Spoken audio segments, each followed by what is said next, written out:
So, I ran into him, whether it was at the whiskey or whatever. How many times did you see him prior to beginning to actually work with him in a band situation? 10 times, on a hello basis or watching him play. Yeah. But, there was a point where I just went, that's the guy. And, I'm trying to remember how it happened. I ended up giving him a card or something. And this was while Stryper was being formed. Oz had just, been in the band for, I don't know, maybe a year, 8-9 months or so. And we were still called Rock Machine. And we didn't have a deal yet. And we were looking for a bass player. And, before I finish up with the Tim story, I just want to say we worked with a lot of guitar players and bass players. Mm-hmm. Yes, you did. I always knew that the drums and the vocalizing and the guitar, really, because Michael played guitar. We were a three-piece at one point. Right. When we were doing rocks, we were three guys, and really we got a lot of rave reviews for being a three-piece. But I always knew the vocals were safe and the drums were safe, and really when Michael was playing guitar, the guitar was safe. But we did want another guitar player, and we did want another bass player. And we went through a lot of people, and I was thinking about it the other day. We had a lot of great people. Uh-huh. Whether it was Scott or Ron Perfect or John Voorhees on bass or Eric. Remember Eric on bass? Yeah. That guy was phenomenal. I mean, what a great friend he was. C.C. DeVille? C.C. was, he came down, we'll get into that later. Yeah, he came I down got a question about that. Hung out for a week, but the reason I brought it up is I just wanted to say that these guys are like brothers to me. And I want all you guys to know that if you see this interview. Anyways. I didn't. Anyways, okay. Okay, we're back. Sorry about that. The camera got bumped, but I think it's kind of cool. It has a little personality. What I was trying to say is the guys that Michael and I worked with before it was Stryper, I loved all those guys. They were best friends with me, and I had a wonderful time with them, and I really enjoyed it. But, I guess in the formation of Stryper, it just took particular guys. Yes, it did. And the other bass players or guitar players weren't really realizing at the time, I guess, what was to come. And, Oz came along, and at first he didn't want to do it, and I felt kind of frustrated about it, but, I guess Michael ended up, talking with him, and that worked, and we began to pull this sound together. Right. That was really kind of special, but we didn't have a bass player. That's when I thought of Tim.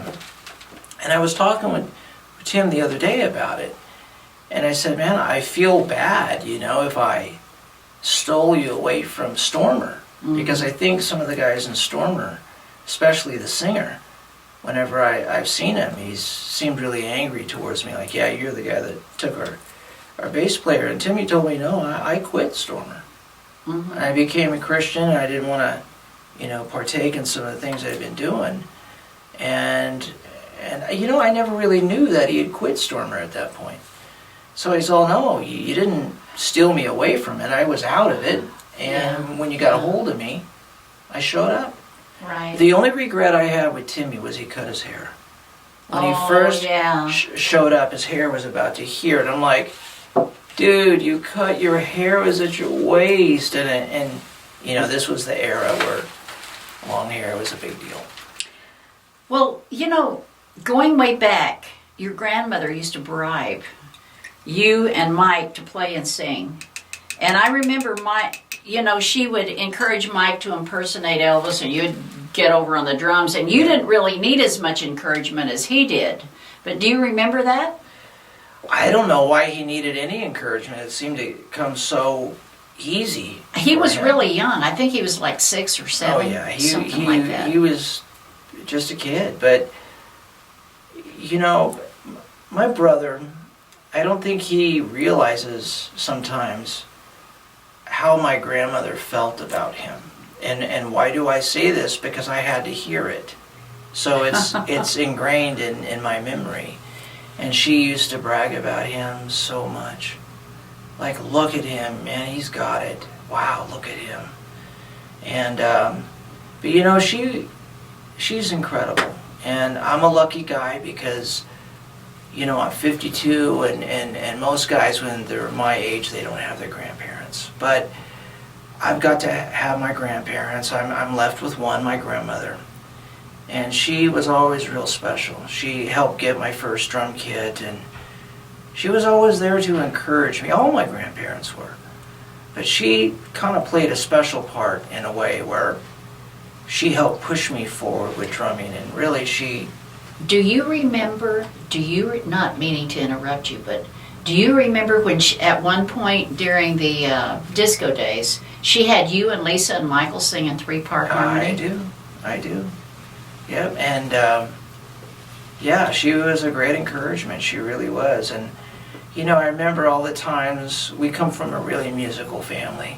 A lot of my uncles played guitar, and of course my mom and my dad sang and played guitar and wrote a lot of songs, and were in a couple of movies and had a #1 song they wrote. And we had those jam sessions on Sunday afternoon. Do you remember? I grew up with music. That's what I grew up knowing that. So as a little kid, I guess it was just in me to want to be a musician. I probably should have gone to college and been a doctor, because this music industry is pretty tough sometimes. But I don't know, I really loved it. It was something in me that I wanted to do. But my grandmother really played an important part. Yes, she really did. She was very encouraging, not only of you guys, but of Phil and I, and of all of her brothers. Yep. I mean, and you did have a lot of uncles that are musicians. You have a few that are still alive, but some of them have passed on. I was going to ask you, when we lived in La Mirada, California, you spent almost a week with C.C. DeVille in the garage. What were you guys doing out there? Well, before we get to C.C., I think we should go back to the garage itself. When we moved into this house in La Mirada, I wanted the 2-car garage really bad because I knew Michael and I needed a place to, rehearse and play. And my parents were cool enough to go, you can have it. And that's one thing I got to say about my mom and my dad. And I really got to give my dad props here, because he was out working the railroad, doing a job that I think he was kind of unhappy about, because music, I think, is even more in him than it is me or Michael. He loves music too, in an incredible way. And of course, Mom, so do you, I know that. But he was out working, and he kind of, made it possible for Michael and I to do what we do today. And I don't think he's got enough credit for that. So I just want to say thanks, Dad and Mom. Of course, thank you. You were, in my opinion, the best manager we ever had. Thank you. And we had Danny Goldberg, who did Nirvana. He was awesome, and a bunch of others. But I think you were the best. I really do. Thank you. But that's a nice compliment. back to the garage. You guys gave us that garage, and I remember you left one day, and when you came back, you were kind of panicked because I had taken a chainsaw and cut 2 holes in the side of the garage, one for an air conditioner and one for a door.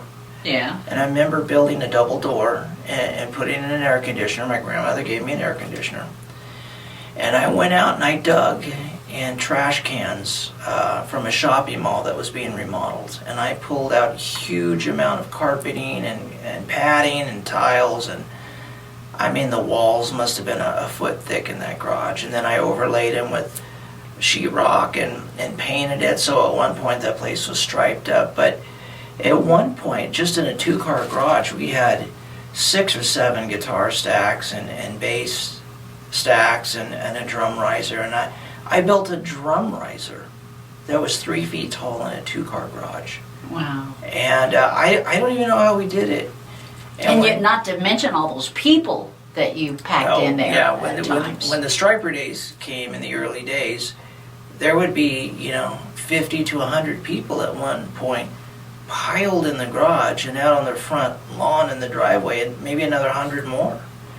Of course, it was a fire hazard. We weren't looking at it like that. We were just having fun and enjoying it. But it's pretty crazy. I remember Friday night would come and I'd go out and there'd be a line of like 50 people waiting to get in this little 2-car garage. So that brings us to Cece. He's an awesome guy. He's quite a character, and as everybody knows, he did so well with Poison. But I had a couple of weeks there, where I'd see him in Hollywood, and we'd be playing a show, and I'd look over and I'd see this guy standing there all done up, and I'd be like, wow, who's that? That guy's pretty cool looking. Mm-hmm. And he ended up coming down, and he would just kind of hang out. I think he was observing what we were doing, but he wanted something a little more glam. I think he was kind of inspired a little bit more by like the New York Dolls the New York Dolls thing. book. Yeah. And believe me, we did the whole makeup hairspray thing too, but we weren't quite so maybe fingernail polish, Right. as you could say. Right. But he was an awesome guy, and every time I see him, the guy runs up and gives me a big hug, and he's just such a sweetheart of a guy. All the guys in Poison are. Yeah. Did you ever consider how phenomenal it is that you knew that the musicianship of each one of you guys was good, that it was meshing? But you didn't really know until you got into it how good the harmonies were going to be with Tim, Oz, and Mike.